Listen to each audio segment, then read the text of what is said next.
As we walk back, the village square seems even quieter than before. It seems that the meeting is getting closer. The villagers become more and more frightened. I guess we can't pretend like this isn't happening anymore. It's time to get serious. I know things seem bad, but between us, we'll figure things out. The elders are some of the brightest minds among our people. We'll make it through. He puts his arm around my shoulders and kisses the top of my head. His touch helps relieve my anxiety, even for just a moment.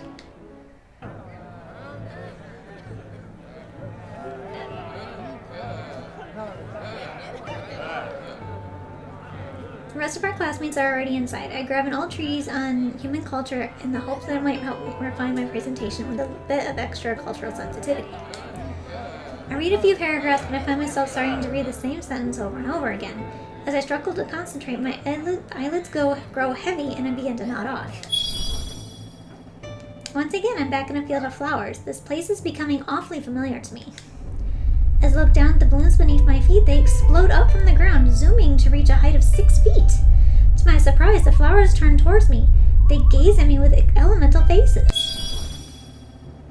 I stumble backwards, shocked, but just as I'm about to fall, strong arms catch me. I turn to see a male elemental. He helps me to my feet.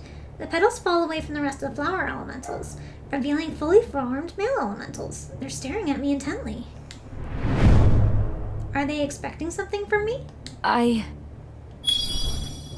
Before I can say anything further, the flower-born elementals all drop to one knee and bow before me. Thousands of male elementals now kneel at my feet. This I enjoy. As I take in this bizarre sight, the pendant around my neck grows brighter than ever before. The jewel begins to float up and away from my chest as the light is almost blinding. A massive burst of energy pulses from the jewel, and then hundreds of elemental children come busting out of the jewel itself. They crowd around me, holding their hands up to me. Mama! Okay, that is a little frightening. Their small voices cry out in unison. I'm not your mother. The children surround me on all sides, stretching their small hands out towards me. I don't know what these kids want from me, but I feel like I need to show them I'm with them. I bend down to pick up a child directly in front of me. The child studies my face for a moment, then takes the necklace in their hands. Mama! Okay, this is still very, very scary. Oh, what the heck? The necklace emits another glow, and I find myself looking up at the goddess statue just outside our village. The children wriggles out of my arms and climbs in the reflecting pool just in front of the goddess statue. My necklace emits several pulses of light, and the goddess's previously dulled, jeweled eyes begin to pulse in time with each burst of energy. The child beckons me to follow. Do they want me to follow them into the pool? Don't let them go into the pool, they'll drown! Why not? I've come this far. I wait in the pool after the child. The water is cool, but the necklace warms the water around me. As the jewel around my neck begins glowing faster, the pool lights up in all manner of colors, and the child closes their eyes and sinks beneath the surface of the water for a few minutes. Just as I reach out to help, the once agender child now emerges as a female elemental. She holds her arms out to me. Mama! Does she look like me? The adult elementals kneel once again. There are women among them now, outnumbering the men. Mama! Am I the goddess? I snap out of my dream with a start and a yell. Mama! Whoops. Whoops. The book goes flying out of my hands. The entire room stares at me. I look around for a moment trying to gather my bearings, then down at the necklace, which is glowing once again. The gathered company stares at me in confusion, and I can feel my face growing hot. Sorry. This necklace gives me strange visions. I need to take a walk. I quickly stand and leave the hall. I need to get to the goddess. The entire meaning of my vision is unclear, but the necklace is obviously connected to the statue.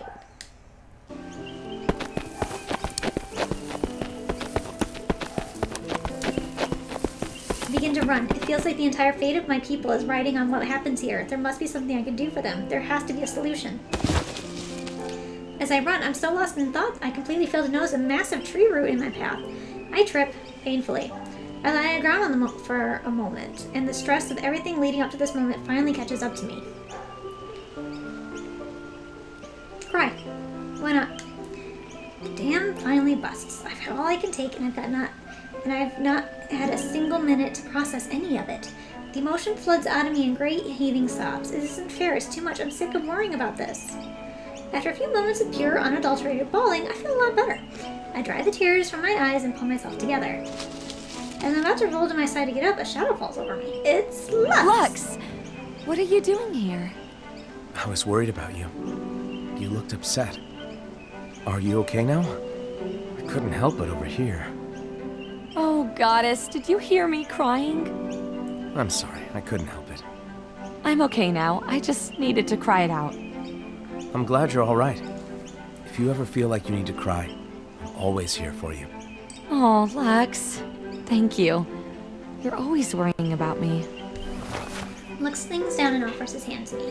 Wherever you were going, whatever you were going to do, let's do it together, all right? I take his hand and pull myself up. Thanks, Lux. We set off for the goddess statue again. So, where are we going? The Goddess. It might sound crazy, but I had a weird vision about her, and I feel like she might be the key to... something. The words falter as they come out of the mouth. How do I know this isn't some magic-induced hallucination? Why am I doing this now? But no matter how ridiculous it sounds, something that drives me forward. All right. I'm sure the elders should be fine without us for a little while. Do we have a child I can dunk in the pool just to see what happens?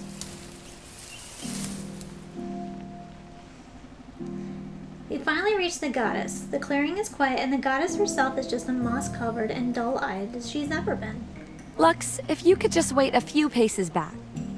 All right. Look, man, I'm with you. She's acting crazy. He stands back and watches me, though he looks a bit anxious. I'm going to have to try to recreate some of my vision if I want to try to understand it, which means I need to go abduct a child. I take a hesitant step into the water. It's freezing cold, and the bottom of the pool is covered in some kind of unpleasant, slippery substance. I grit my teeth. Come on, this is important. Don't be a baby. Images from my previous vision flash through my mind's eye. I close my eyes and focus the energy on the amulet around my neck. And to my great relief, I can feel the water beginning to warm around me as the jewel begins to glow and radiate heat.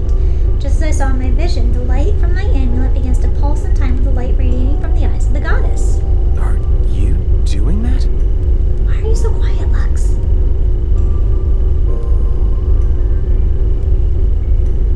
The pool has grown pleasantly warm, and the water is beginning to turn around me. Myriad color emanates from the pool and the goddess's eyes, culminating in one massive rainbow-colored shockwave that bursts out from my necklace. Why does it keep so loud? There we go. Okay. I cautiously open one eye, then the other. The goddess appears as she must have been on the day she was carved. She is no longer covered in moss and plant matter. Her jeweled eyes glitter in the sunlight. The pool itself seems to have been magically purified in the same way. I can see straight through the bottom, and on the floor of the pool is no longer slippery and unpleasant. Lux is frozen in place. He looks like he's about to make his way to the pool before the giant rainbow explosion. He stares at me in awe. How do I feel about the giant rainbow explosion? Is it okay? What was that? I don't know. I wade out of the pool as we walk back to the village together in bewildered silence. 4 days until the coming of age ceremony, 1 day before the peace talks. This is the farthest I ever got, guys. My first run, I did not get this far. I messed up. Another day closer to the big meeting with the humans, and here we sit, arguing in circles yet again. The elders agree that we must talk to the humans in order to break the cycle of oppression and violence between our people, but that's where their agreements end.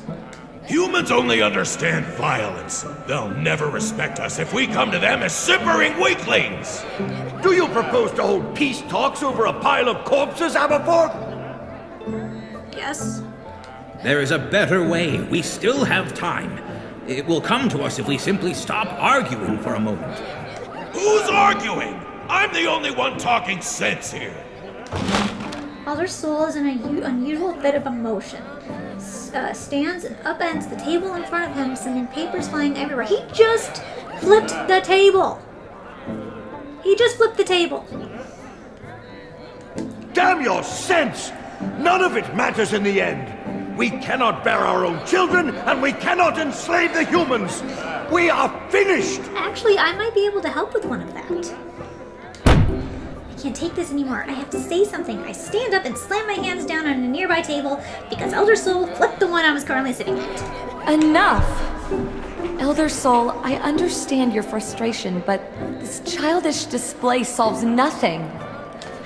Elder Soul falls silent, shaking his head as he takes in the massive papers on the floor in front of him. That's as may be, but unless you have a solution to this predicament, I suggest you spend your time researching rather than chastising those older and wiser than you, I child. say I'm going to save the elemental race. You sit your butt down. Actually, I may have something. I've been having these strange dreams. Girl, this is serious. We don't have time for your... Shut up. I am deadly serious, Elder. Please just listen. Amazingly, Elder Abathor seems to get it. He shrugs his shoulders and takes a seat, waving his hand towards me. Go on, then. Thank you, Elder. As I was saying, I've been having these bizarre dreams, and they've always been centered around this necklace. And so, I think the keys to saving our race are here in this necklace. And the goddess. Something is different about her now. It's like she's been awakened, almost. I know there's something here that can help us if we just try. A silence falls over the hall. Perhaps it's true that this will change things for us. But can we gamble our peace and way of life to find out? The elders murmur in agreement. Perhaps if there was more time, we might be able to research this. But to chance our people's survival on visions that we've not been able to divine the meaning or significance of... Well, at least they all agree on something. If there is any significance or meaning to them at all. The uneasy silence resumes. No one knows how to proceed. Just then, a small voice pipes up from the back of the room. T? That's a girl's voice! Alder Glen's grandchild, Hyathic, dressed in apprentice robes and carrying a tray of tea, steps forward. The child sets the tea tray down and bows deferentially to our gathered company. Tea does sound wonderful right now. As I look over the tray to see if it includes any sweets, I see something that makes my heart skip a beat. A female child! Silence permeates the room. No one can even begin to react. Hyacinth! What's wrong, grandfather? Elder Gren rushes towards his granddaughter, then stops short, unable to believe what he's seeing. The change! Today, I hadn't dreamed. The girl raises her hands and looks at them, turning them over and over as if to make sure everything remained intact. She looks at her grandfather, who lets out a great sob before scooping her up and weeping into her hair. Everyone congratulates Elder Gren and Hyacinth. The Elder Soul and Caspian look unconvinced. For all we know, this might have been destined to happen. Shut up, Caspian. Well said, Caspian. We cannot celebrate too soon. It happening twice in a village that it hasn't happened in 200 years, and it happened twice within a 10-year span? Right after I just said I can save the village? Come on! Maybe I ought to press my bit of luck and see if the amulet power might help me out here. Yes! I finger the jewel in my necklace casually and take a deep breath, trying out as subtly as I can to activate its power I seek. This is surely a sign that peace will save us. Elder Soul nods solemnly at me, but Caspian simply gives me an unreadable expression before turning his back to his studies. I'm not sure if that worked. Glenn, go be with your family. The rest of us will study the matter further in your stead. Hey, Aberforth is being nice. Thank you, Aberforth. As for you, girl, best to let the apprentices in Seoul have another look at that amulet. I'm wrong. Yes, Elder. Lux gives me a small wave as I leave with the apprentices. The day of the peace talks. This is the furthest I ever got. I think I did it. I think I did it right. I think I saved the village. Thank you, game designers. I'm floating in the reflecting pool by the goddess statue. I was so stressed before, but I've never felt more at peace than in this moment. The water is wonderful and warm. It's almost as if the goddess herself is cradling me in her arms. She whispers soothingly at me. Rest, my child. Now my work begins. I walk through the village square feeling more refreshed than I have in the last few weeks. I know I should be nervous today, but even terrified. But I can't shake this feeling that everything's going to be alright. My trip to the council hall is markedly different this morning. There's music and laughter coming from one of the houses on the way. I know I should hurry, but I've just got to know what they're celebrating in there when the rest of the village has been so tense. I walk up to the house and knock on the door. Decidedly, the eternal fire elemental opens the door and laughs joyfully when he lays his eyes on me. How wonderful! Are you here to share in the good news? What good news? The elemental sweeps me into a crushing hug and laughs uproariously. My daughter! I have a daughter! I peek over his shoulder inside the house. I can just make out a small elemental girl surrounded by well-wishers. I'm really happy for this guy, but I can hardly breathe. Congratulations! That's really wonderful. I'll let the elders know the good news, but I've really got to go. Could you put me down? Right. Here, at least share our joy with the council. Oh, I will. I will make sure they know I was right. He presses a fruit basket into my hands before sending me on my way again. You are welcome.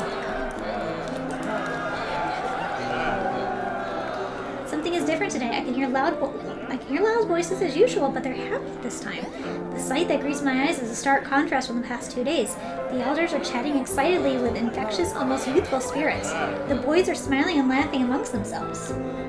No one notices me for a few minutes, but once I approach the gathering, everyone falls silent.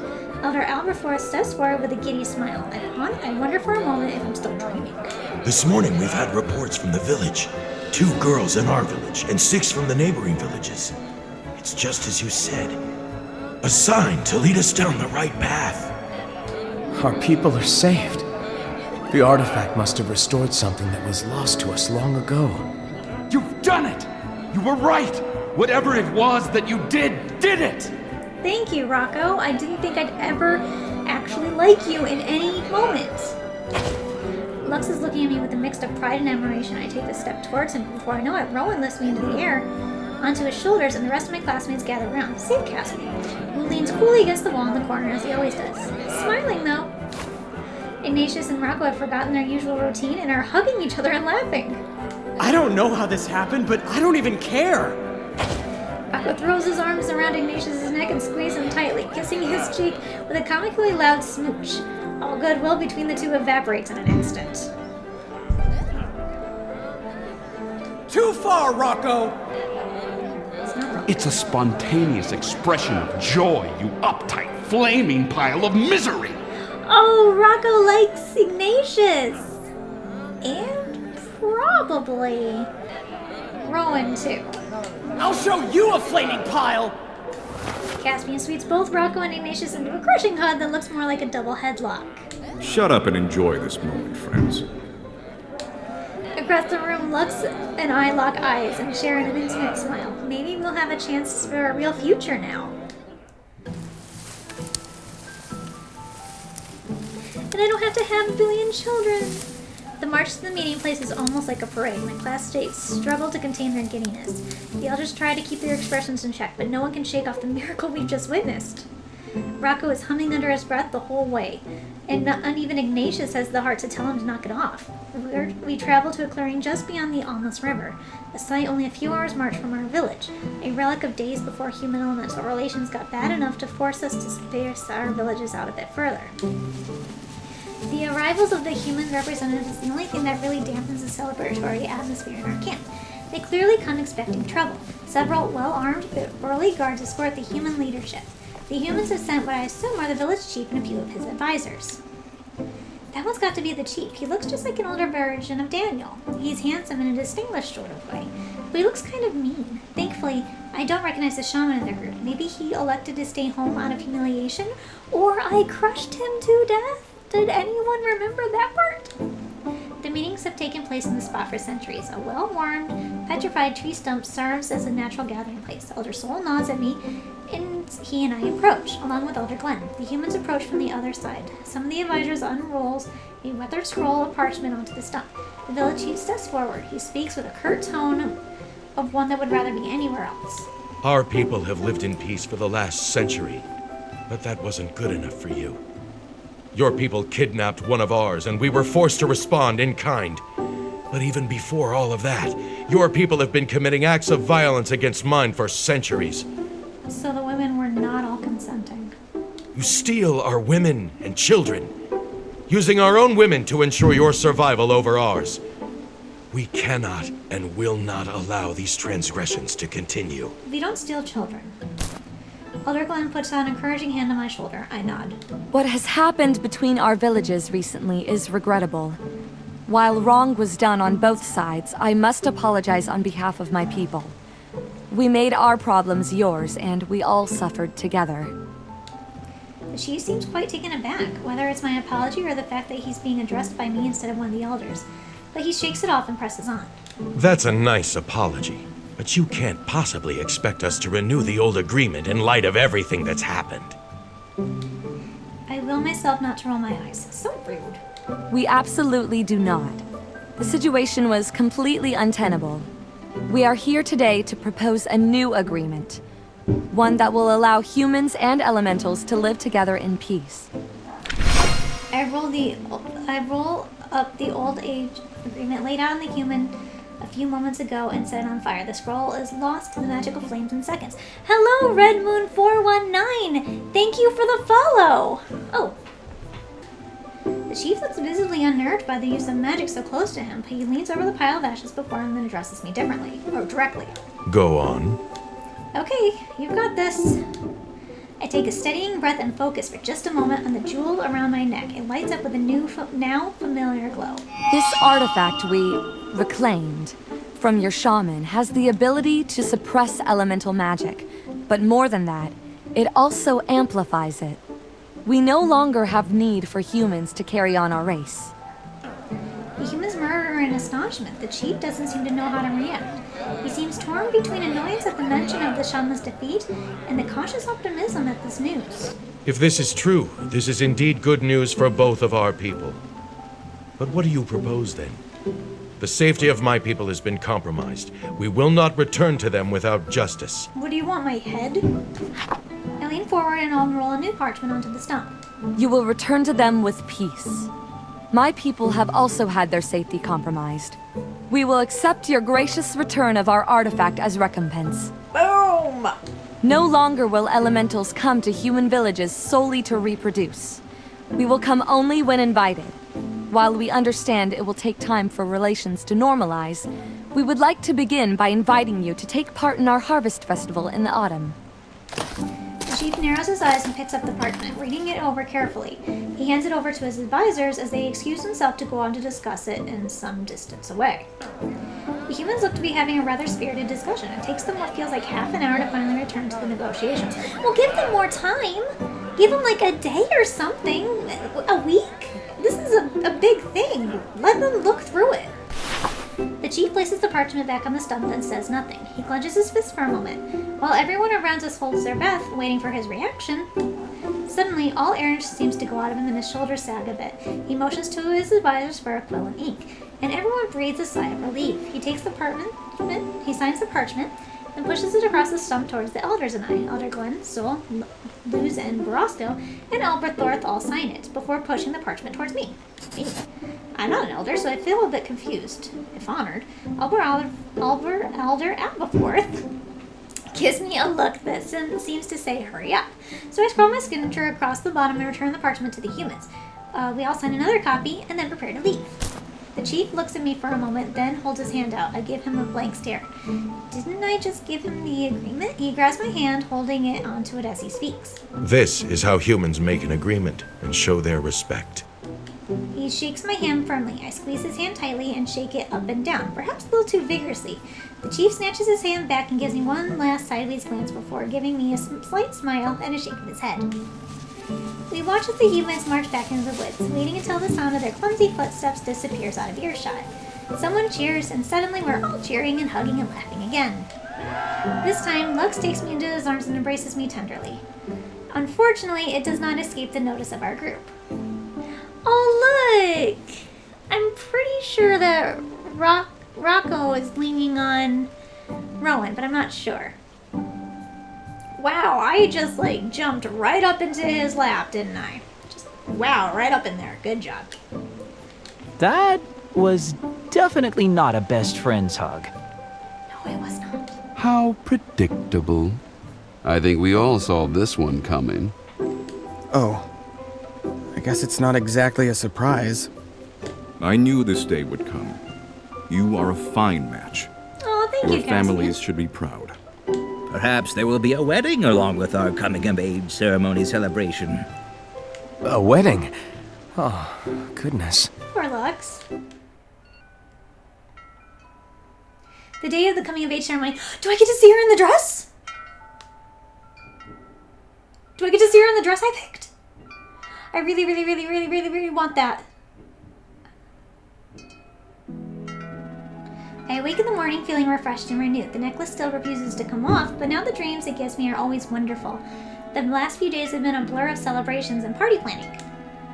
I wish I could say I spent them with my boyfriend, but since we've returned from peace talks, the coming-of-age celebrations has turned into a massive inter-village week-long feast and festival, and the elders have insisted that I be in the center of all of it because of my role in making it happen. Vendors have been hounding me to take a look at their wares, and thanks for the rapid expansion of the scale of our celebrations, I've managed to find work for most of them. News of the miracle with our girls has reached the other village across the land, and hundreds of elementals have been showing up to make a pilgrimage to the goddess. Female children are popping up like spring flowers in the neighboring village, and since the elders have promised the pilgrims that we will honor them and the new children, the pilgrims have remained to enjoy the festivities. Elementals do not fight amongst ourselves as often as humans do, but still, I have never seen such unity and contentment between our villages. But enough deep thoughts. I gotta try to sneak off to the bath so I can get ready for the ceremony. I can't wait till it's all done so I can walk around the village again without anyone asking me for things.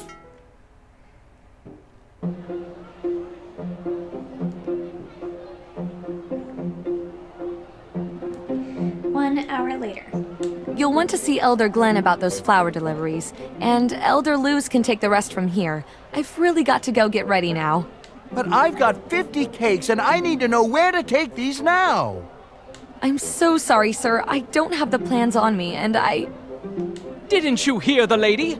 Go find Elder Luz. She has a ceremony to prepare for. Off with you! Thank you, Sweet William. Oh, no. I'm pretty sure he just literally said the word grumble, grumble. Sweet William grabs me and pulls me inside the shop, leaving the vendor standing outside. I get to see my dress. Please give me the picture. Please, please, please, please, please.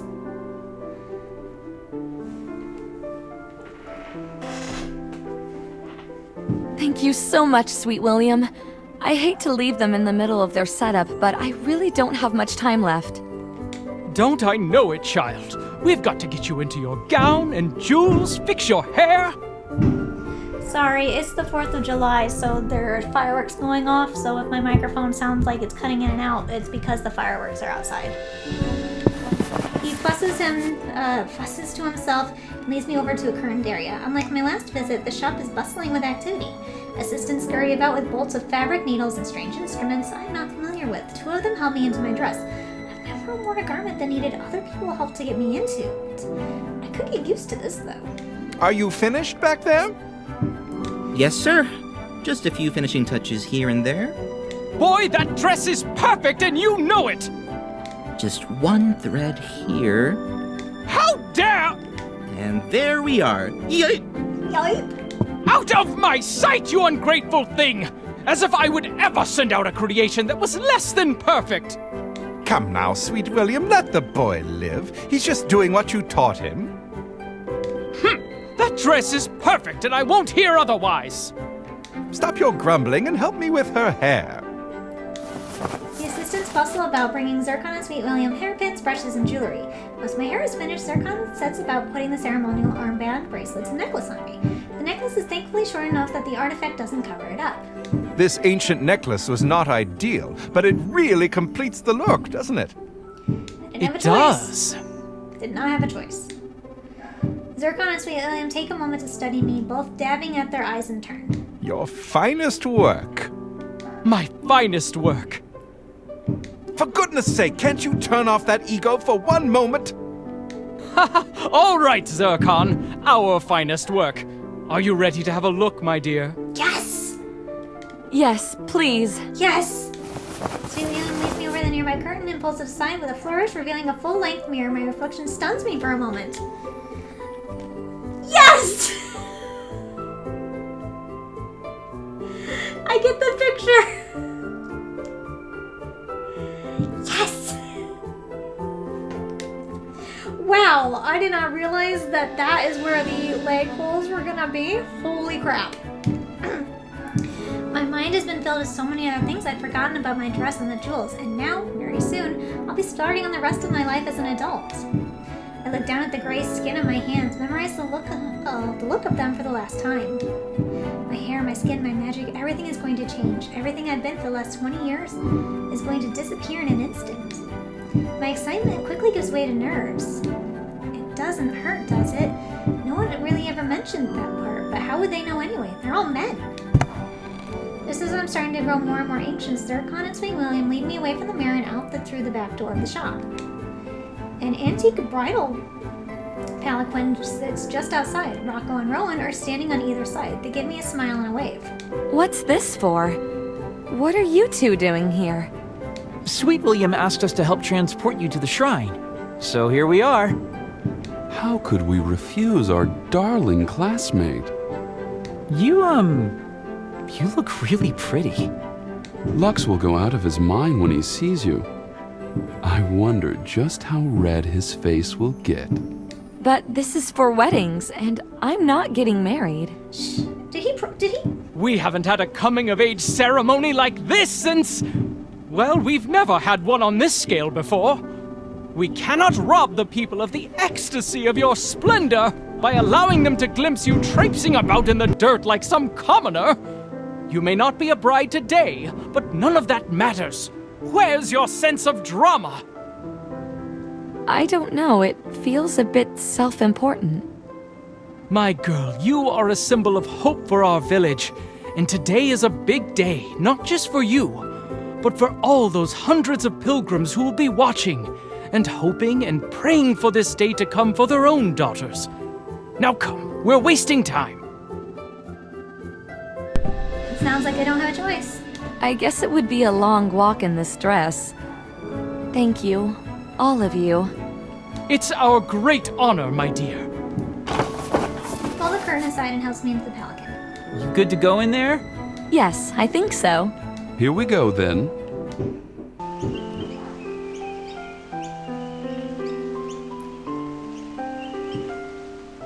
That's a different goddess statue than the one. The boys just follow the palanquin near the side door, and Rowan helps me climb out. Rowan, I'm nervous.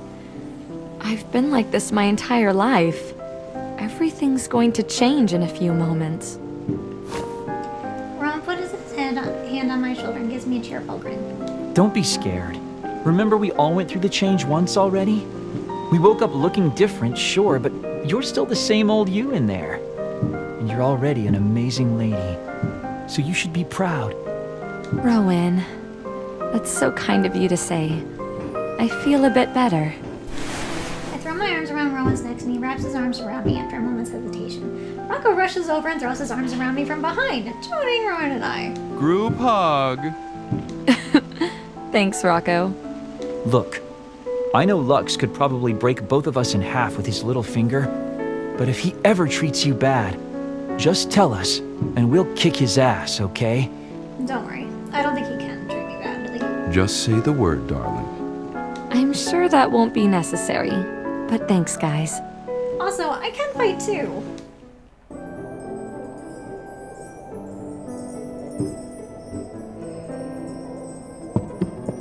As the three of us enter the shrine, Rowan and Rocco take their leave of me and hurry off to the main room. One of the elders' apprentices hurry over to me. Oh, you're just in time. We'll be starting quite soon. If you want to just have a seat here, we'll call you in when we're ready. Great, thank you.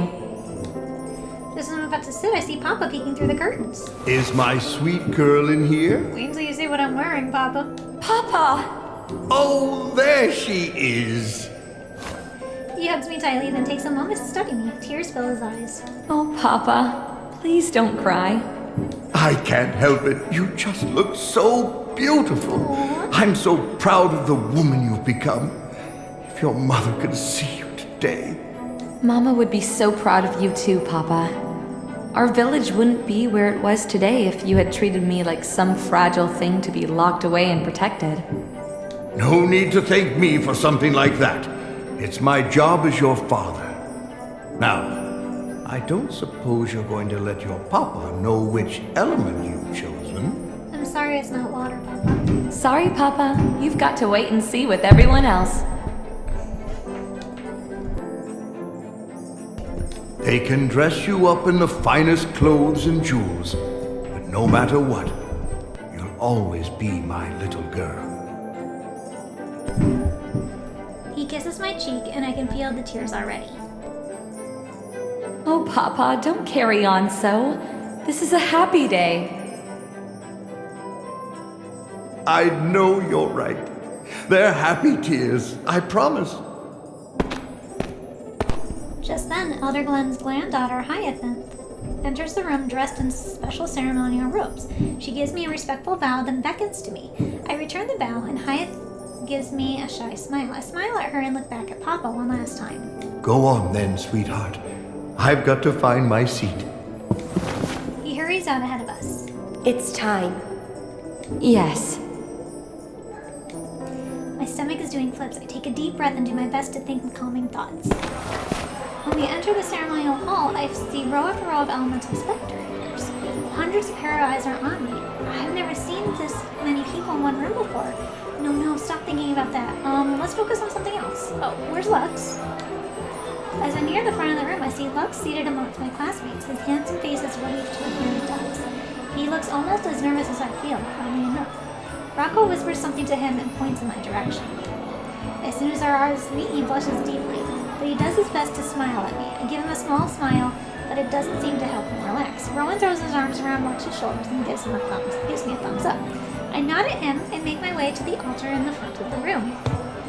Elder Glenn gives me a proud smile as I approach.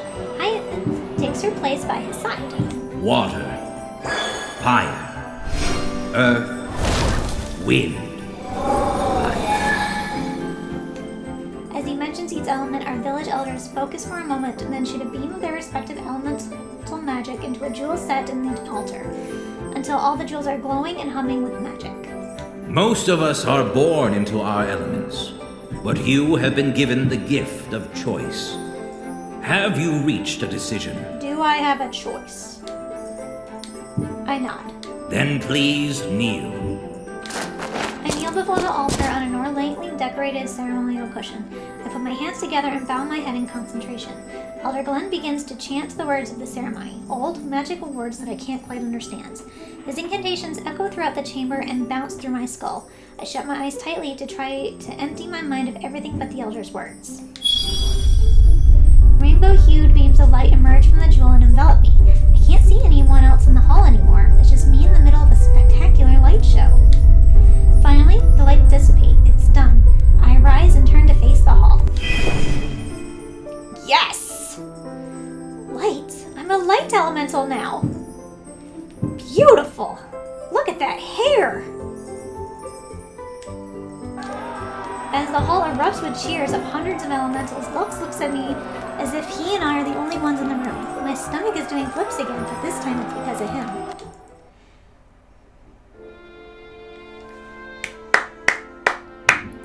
We did it, everyone! We did it! That is Lux's story of Akash, Path of the Five.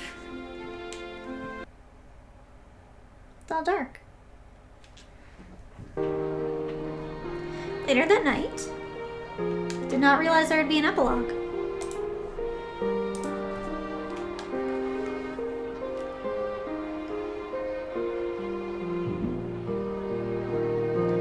The party began the moment we left this unlocks Lux's epilogue. The party began the moment we left the shrine, and it shows no signs of stopping anytime soon. Rowan and Rocco have been drinking all day and are composing a ballad in tribute to Lux and I, but can't stop arguing about how lewd to make it. Eventually, they split up to write their own song and shout them at each other from across the table.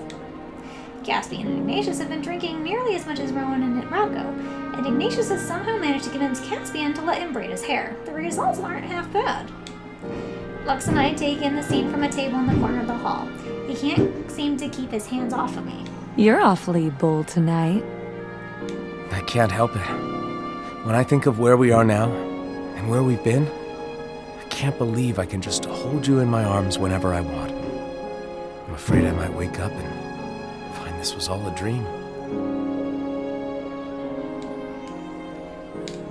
I had a couple of dreams about you this week, if you can believe it.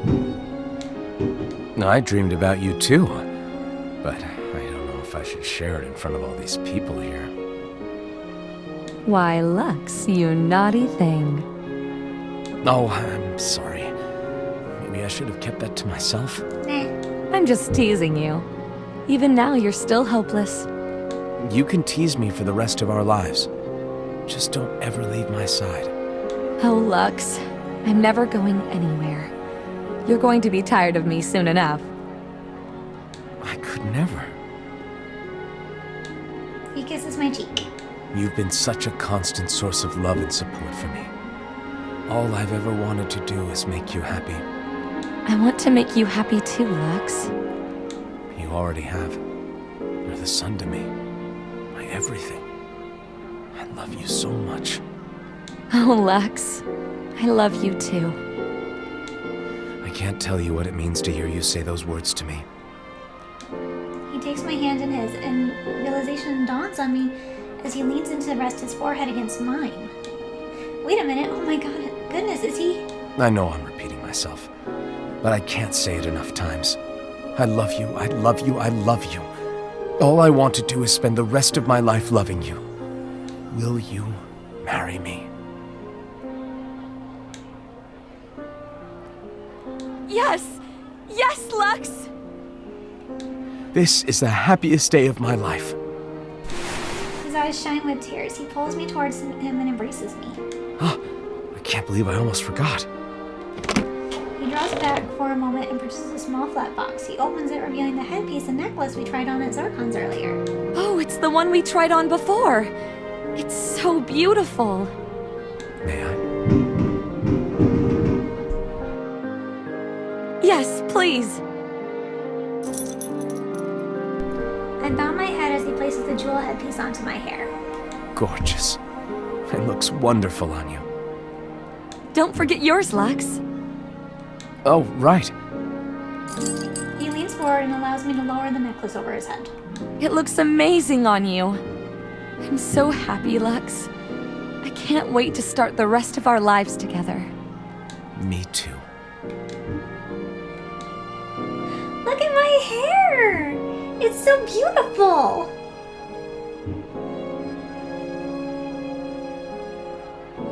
Oh, and so is the headpiece and necklace.